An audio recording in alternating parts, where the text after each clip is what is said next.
Where's all my tweakers at? Where's you silly meth heads?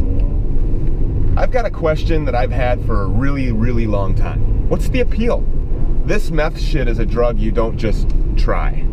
I mean, I've been doing this shit a long time, and I have never once seen a meth head that's got their addiction under control. They lose everything. Meth heads that had a family once don't. Meth heads that had a house, assets, cars, successful chance at life don't.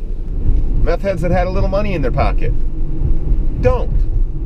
And the behavior is really fucking cool, man. I mean, when I look at that kind of behavior, I'm like, wow, where do I sign up for that? You guys are tweaking. You're like looking out of windows, checking it out. Where's the cops at? Scratching that face. You got sores all over the fucking place. You look like shit. You've been up for 8 to 12 fucking days. You're scared of everything. You don't trust anybody. You're all skinny and shit. You don't eat. You don't sleep. You spend a lot of time in dark rooms, wet, damp basements, and fucked up hotels. And it seems like you always got warrants. And everybody's always like, hey man, they want to do that dope, let them do that dope. I think all dope should be legalized. Man, we should legalize that stuff. Every narcotic should be legal. It should be up to an individual person. Man, get out of here with that bullshit. It's a high that people can't control. And when you can't control your high, all you want is that next high. So people scrounge around looking for shit to steal, victimizing other people, taking their personal property, breaking into places, using weapons, assaulting people, brandishing things, all to get a little bit of change for their next high. Oh, and don't forget about the scrap metal. Yeah, you motherfuckers love that shit. I was at a farm, I don't know, a couple weeks ago with my partner. We were out searching some outbuildings and stuff. I even made the comment, man, this is like Meth Disney World. I mean, look at all the shit they could sell here. I'm not joking either. You know, let's just say that you're a middle-aged guy, you know, my age, in your 30s, dating myself, and you've worked a decent job. You know, you're not rich, but you got your things together. You got a little house, little family, a little bit of money in the bank. You got your used F-150. You got your little ice shack, maybe a fishing boat or something. And then you decide to try meth.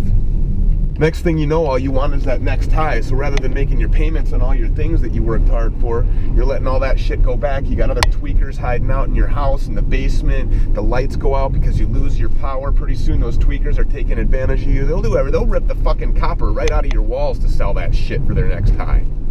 So all this legalize it shit, all this let it be up to the individual person. Don't you realize that you're just setting yourself up for a position to be a victim of their bullshit at some point?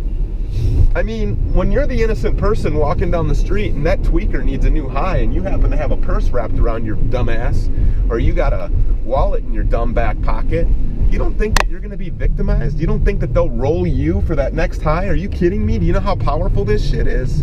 They'll start doing anything. Pretty soon the snorting it isn't good enough, so then they start smoking it, then they start melting it down and injecting it, and then when that's not good enough, they start huffing butane and huffing paint and putting it all together and shooting up heroin. And now there's this new shit out there called dab. This is a new one that I learned about yesterday. Concentrated THC. Man, this guy had enough dab on him, I guess, to get a herd of elephants high. What the fuck? This guy that I'm talking of that we arrested early this morning about 3 o'clock, man, you're in a hotel room that you didn't pay for, that somebody else put you up in. You're in there with this girl who, ugh, gross. Yourself locked in this bathroom with this duct tape made plastic fucking thing, and you're melting it down, and you, dude, what's the appeal? So if you're thinking about trying meth, just remember, meth isn't something you just try. You're gonna either end up dead or in prison. So to parents, I say, be there for your kids. Spend time with them. Take a look at the peer groups that they're associating with. Try positive reinforcement. Keep them busy. I believe in the NFL with their whole little play 60 thing. Get them outside. Create a bond with your kids that can't be replaced with something like meth. And if you start to see your kids or your brothers or your sisters not coming home, distancing themselves from the family, there's a bunch of signs. Read up on it. Google the faces of meth. See if it's something that you just want to try. I'm Stu Peters, the Bounty Hunter. Don't do meth.